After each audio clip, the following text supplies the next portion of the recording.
Dapat imbestigahan ang umano'y budget insertions ni Senate President Chis Escudero ayon sa ilang kapwa-senador. Mabilis naman dumistansya ang Budget Department sa issue. Narito ang agenda report ni Hannah T.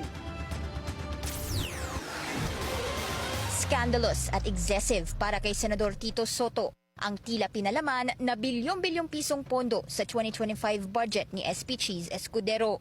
Anya, tip of the iceberg lang daw ito dahil malay natin baka may mas malalaki pang nakapaloob sa national budget.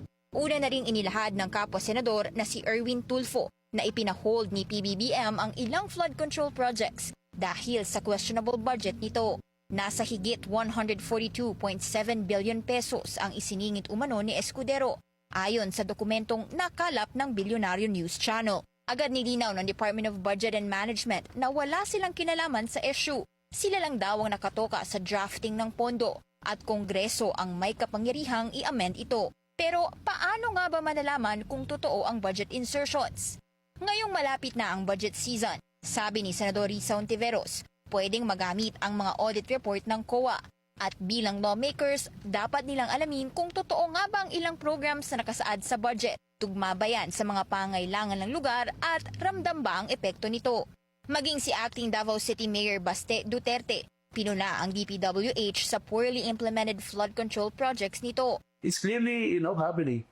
Yung mga bahag na yan, the local government can only allocate what we have. Delayed din daw ang iba pang proyekto sa Davao, gaya ng Waste to Energy Project, at tila may motibo raw ito. Hindi nila inaayos yung trabaho nila. And it will only get worse.